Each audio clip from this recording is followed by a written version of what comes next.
চলতে ফিরতে এই দোয়াটি পড়ুন আর এই আমল করুন, ইনশাআল্লাহ কঠিন বিপদ থেকে রক্ষা পাবেন আর অল্প দিনেই ধনী হবেন।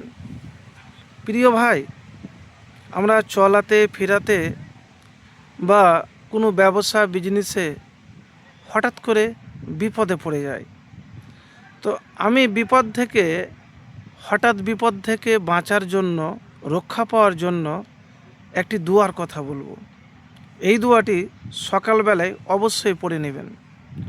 এবং যে দুয়ার কথা বলবো, যে আমার কোনো বানানো দুয়ার কথা বলবো না, যে আপনাকে বানিয়ে আমি বলে দিলাম। তো সকালবেলায় আর সন্ধ্যাতে আপনি কি করবেন, এই দুয়াটি পাঠ করবেন। দুয়াটি কি? বিসমিল্লাহিল্লাজি লা ইয়াজুররু মা আসমিহি সাইয়্যুন ফিল আরজি ওয়ালা ফিস সামাই ওয়া হুয়াস সামিউল আলিম।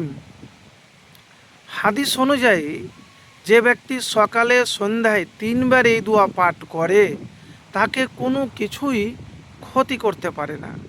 এটি সকল প্রকার বিপদ, রোগ, খারাপ পরিস্থিতি থেকে রক্ষা পাওয়ার জন্য একটি শক্তিশালী দোয়া।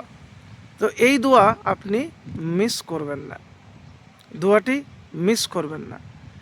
প্রিয় ভাই, আপনি চলতে ফিরতে যে দোয়ার কথা আপনাকে বলবো, সেটি হয়তো আপনি জানেন, না জানা নয়। কি দোয়া?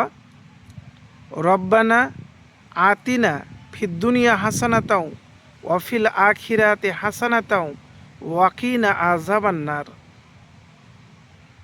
দোয়াটির অর্থ কি জানেন? হে আমাদের প্রতিপালক, আমাদের দুনিয়াতে কল্যাণ দিন,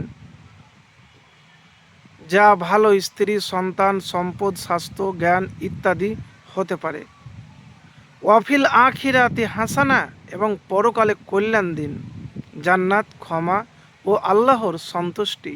ওয়াকিনা আযাবান্নার, এবং আমাদেরকে জাহান্নামের আগুন থেকে রক্ষা করুন। এটি একটি সংক্ষিপ্ত কিন্তু অত্যন্ত ব্যাপক দোয়া, যা জীবনের সমস্ত দিক, পার্থিব ও পরকালীন জুড়ে কল্যাণ কামনা করে। প্রিয় ভাই, এটি হজ ও উমরার সময়, তাওয়াফের সময় পড়া সুন্নাত।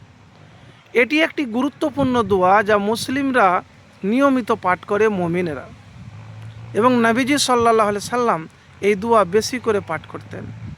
তো আপনি পবিত্র অবস্থাতে চলতে ফিরতে কি বলবেন? রব্বানা আতিনা ফিদ দুনিয়া হাসানাতাও ওয়া ফিল আখিরাতি হাসানাতাও ওয়া কিনা আযাবান্নার।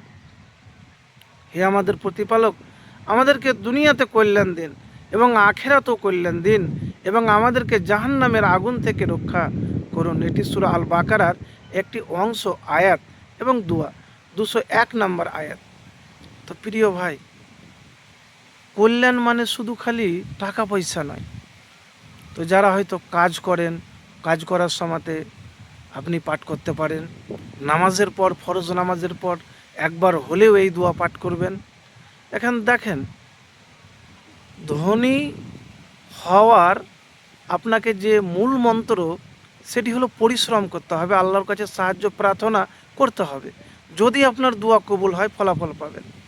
তো একবার এভাবে দোয়াটি পাঠ করে দেখুন, ইনশাআল্লাহ ইহুকাল পরকাল দুটাইতে কিন্তু কল্যাণ আছে।